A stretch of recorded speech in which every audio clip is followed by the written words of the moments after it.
ನಮಸ್ತೆ ರೈತ ಬಾಂಧವರೇ, ಮತ್ತೊಮ್ಮೆ ನಮ್ಮ ಚಾನಲ್ಗೆ ಸ್ವಾಗತ. ಇವತ್ತು ನಾವು ಹಿಂಗಾರು ಕೊಳೆ ರೋಗದ ಬಗ್ಗೆ ಮಾಹಿತಿ ತಿಳ್ಕೊಳ್ಳೋಣ.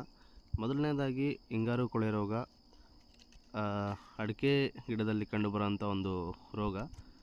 ಈ ರೋಗವು ಕೊಲೆಟೋಟ್ರಿಕಮ್ ಗ್ಲಿಯೋಸ್ಪೊರಿಡಿಯಾ ಎಂಬ ಶಿಲೀಂಧ್ರದಿಂದ ಹರಡುವಂಥ ರೋಗ ಆಗಿದೆ. ಮೊದಲನೇದಾಗಿ ಇದು ಯಾವ ರೀತಿ ಸ್ಪ್ರೆಡ್ ಆಗುತ್ತೆ ಅಂತೇಳಿ ನಿಮಗೆ ಹೇಳ್ತೀನಿ.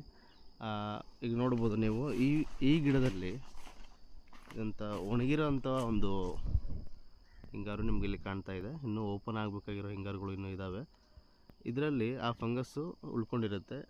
ಇದು ಗಾಳಿ ಮುಖಾಂತರ ಕೂಡ ಸ್ಪ್ರೆಡ್ ಆಗೋ ಚಾನ್ಸಸ್ ಇರುತ್ತೆ. ಅದಕ್ಕೋಸ್ಕರ ಇದನ್ನು ಸರಿಯಾದ ಕ್ರಮ ಏನು ತೊಗೋಬೇಕಂತಂದಾಗ, ಈ ಒಣಗಿರೋ ಏನೋ ಹಿಂಗಾರುಗಳಿದ್ದಾವೆ ಇವನ್ನ ನಾವು ಗಿಡದಿಂದ ತೆಗೆದು ಆಮೇಲೆ ತೋಟದಿಂದ ಹೊರಗಡೆ ತೊಗೊಂಡೋಗಿ ಅದನ್ನು ಸುಡಬೇಕು. ಸುಡಲಿಲ್ಲ ಅಂದರೆ ಏನಾಗುತ್ತೆ, ಅದು ಗಾಳಿ ಮುಖಾಂತರ ಮತ್ತು ನಮ್ಮ ತೋಟಕ್ಕೆ ಸ್ಪ್ರೆಡ್ ಆಗೋ ಚಾನ್ಸಸ್ ಇರುತ್ತೆ. ಆಮೇಲೆ ರೋಗ ಹತೋಟಿಗೆ ಬರೋದು ತುಂಬ ಕಷ್ಟ ಆಗಿಬಿಡುತ್ತೆ. ಅದಕ್ಕೋಸ್ಕರ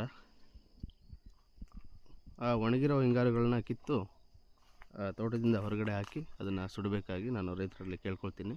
ಇದನ್ನಾದಮೇಲೆ ಏನೆಲ್ಲ ಸ್ಪ್ರೇ ಕೊಡ್ಬೋದು, ಈ ಹಿಂಗಾರು ಕೊಳೆ ರೋಗನ ಕಂಟ್ರೋಲ್ ಮಾಡೋದಕ್ಕೆ ಏನೆಲ್ಲ ಸ್ಪ್ರೇ ಕೊಡಬೇಕಂತ ನೋಡೋದಾದರೆ, ಮೊದಲನೇದಾಗಿ ನೀವು COC ಕಾಪರ್ ಆಕ್ಸಿಕ್ಲೋರೈಡ್ ಅದ್ರ ಜೊತೆ ಕೀಟನಾಶಕ ಯಾವುದಂದರೆ ಕ್ಲೋರೋಸೈಪರ್ ಆಗ್ಬೋದು, ಆಮೇಲೆ ಸ್ಪಿಂಡಲ್ ಬಗ್ಸ್ ಚುಳಿ ತೆಗಣೆಗಳು ಇದ್ದರೆ ರೋಗರ್ ಡೈಮಿಥೋಯೇಟ್, ಆಮೇಲೆ ಇದ್ರ ಜೊತೆ ಒಂದು ಮೈಕ್ರೋನ್ಯೂಟ್ರಿಯೆಂಟ್ಸ್ ಕಾಂಬಿನೇಷನ್ ಮಾಡಿ ಒಂದು ಅಡೆಸಿವನ್ನು ಗಮ್ಮನ್ನು ಮಿಕ್ಸ್ ಮಾಡಿಕೊಂಡು ನೀವು ಸ್ಪ್ರೇ ಕೂಡ ಕೊಡ್ಬೋದು.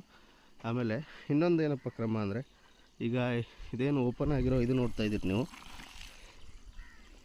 ಫ್ಲವರ್ ಕವರ್ ಏನಿದೆಯಲ್ಲ ಇದನ್ನು ರಿಮೂವ್ ಮಾಡಿ ಕೂಡ ಸ್ಪ್ರೇ ಕೊಡ್ಬೋದು. ನೀವು ಇಲ್ಲಿ ಒಂದು ಕಟ್ ಹಾಕಿದರೆ ಅದು ರಿಮೂವ್ ಮಾಡೋಕ್ಕೆ ಈಸಿ ಆಗುತ್ತೆ. ಆಮೇಲೆ ಒಳಗಡೆ ಸ್ಪ್ರೇ ಅಂದರೆ ಹಿಂಗಾರಿಗೆ ಒಳ್ಳೆ ಕರೆಕ್ಟಾಗಿ ಕಾಂಟ್ಯಾಕ್ಟ್ ಆಗುತ್ತೆ ಅಂಥೇಳಿ ಅದನ್ನು ರಿಮೂವ್ ಮಾಡಿ ನೀವು ಸ್ಪ್ರೇ ಕೂಡ ಕೊಡ್ಬೋದು. ಓಕೆ, ಹೆಚ್ಚಿನ ಮಾಹಿತಿಯಾಗಿ ನಮ್ಮ ಚಾನಲ್ಗೆ ಸಬ್ಸ್ಕ್ರೈಬ್ ಮಾಡ್ಕೊಳ್ಳಿ. Thank you.